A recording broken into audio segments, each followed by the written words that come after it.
What is the most effective way to work with money parts to heal money blocks and create more financial abundance for my clients and for myself?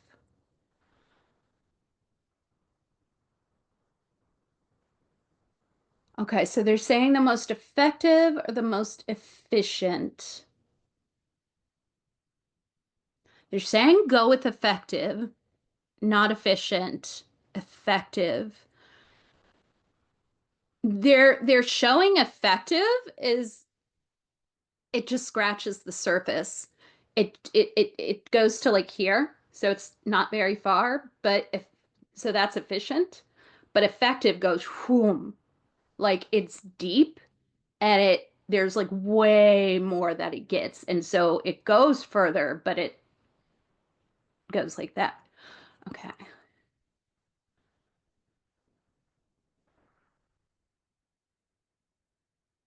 Okay, they're just repeating effective, effective, effective. What else do you want to say around this? Ask the parts what they learned about money when they were small.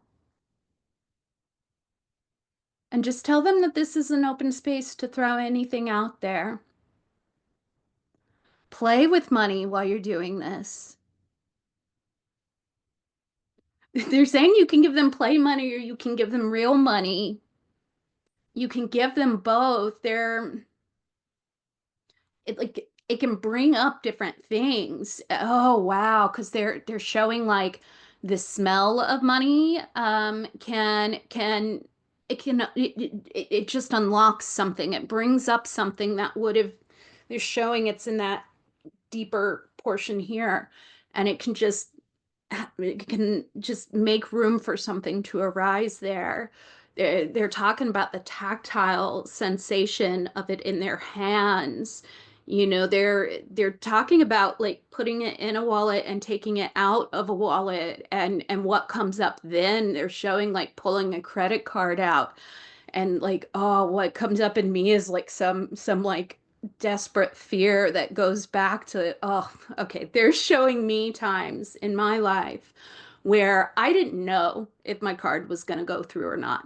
I didn't know if it was going to swipe because I didn't know if I was going to have an overdraft or if a unexpected bill was going to come through or something like that. And so that feeling that I would have, that deep fear of it declining when I swiped it, and so they're talking about pulling it out can bring that up in someone. They're also talking about bringing up scenarios. What comes up in you when you imagine going to a bank? What comes up in you when you get a letter about a bill or an email about a bill and they're talking about asking these different things, remembering that not just because most of us just get emailed bills or auto drafted bills or whatever it is, a lot of these things came from for a lot of people from times when all the bills came in the mail. Oh, they're also talking about like writing a check. What comes up in you then writing a check, they're even showing like depending on the person's age, like the way they used to do credit cards where you didn't just swipe it in a thing where you actually you did that thing that took a carbon copy of it. And then they're talking about doing it with the chip, swiping it the old way, the cashier swipes it. All these different things will bring up different parts. Think of all these options, compile a list, and then just ask about them. What does that bring up for you? What does that bring up for you? What does this bring up for you? What does that bring up for you? I mean, they're just showing it can bring up so much. And they're saying not all of these are that hard to heal. They're saying many of these can go together. They're saying a lot of these, you can bring them up and then you can release them together, all in one big unburdening, as long as all the parts consent to that. But you have to know who's there first before you can do that. They're saying start there. This is for this person and their clients.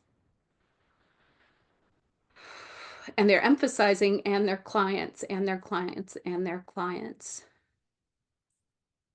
They're saying this person's clients will benefit from this enormously.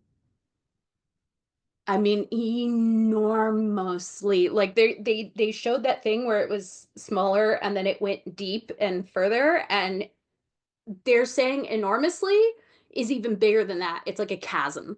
I mean, it's just there's so much. It's gigantic. Enormously. Enormously, enormously, enormously. Okay. Any follow-up questions to that? Oh, you're muted. Thanks.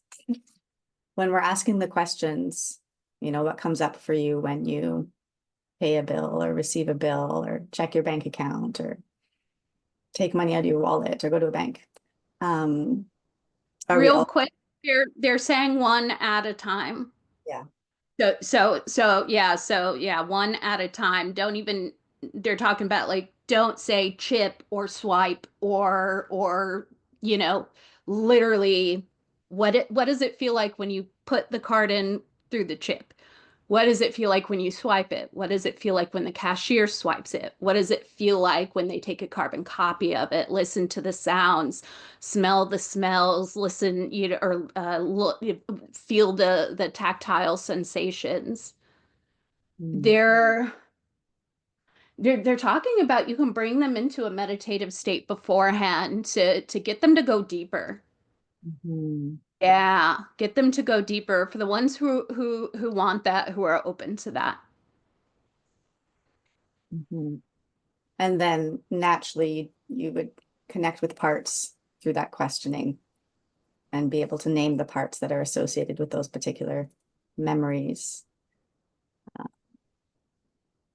And their concerns and their fears. Mm-hmm. Mm-hmm. And ultimately getting to whatever is burdened underneath. So does it seem like this whole mapping, like money mapping situation? Because the next question is about the collective unburdening. So in order to get to that place, there must be this full awareness in the answer to all of these separate questions and all of the parts that hold the concerns, the fears, the burdens to get to the point of, hey, we can do a collective unburdening if all the parts are on board for it. Is that what they're saying? Yeah, they're saying you don't have to get every last little part. And by the way, this mapping they're showing me, it kind of looks like a spider web. Hmm. But you don't have to get every single last little part. Get a number of them that feels good to you and to the client. And then of that number, there of that number, address the ones that need to be addressed on an individual level.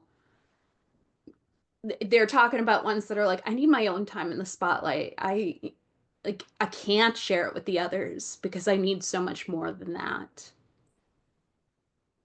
Hmm. Then they're talking about the ones that want to share. I mean, they're showing kids like holding hands, like they need that peer support, that like camaraderie, that like friendship of like, man, I've done that with you, or I've been in similar, or whatever it is, like really like just kids banding together with that loving, strong adult who's guiding them as a group, as a little troop of kids.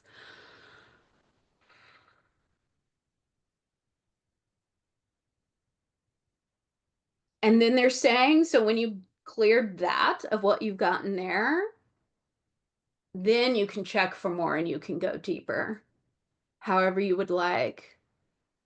What is this? They're talking about with the group unburdenings, it's not about what's logical. It doesn't have to be similar woundings. It's what the parts want. Ask the parts what they want. Do they need that individual one-on-one unburdening, or do they need that group unburdening? What resonates within them? It can be all mixed up and mismatched. It doesn't matter. It's what the part needs. Yeah, they're really, because there are parts that often feel a need to categorize things, and they're like, this one doesn't need to be categorized. Not for the unburdening.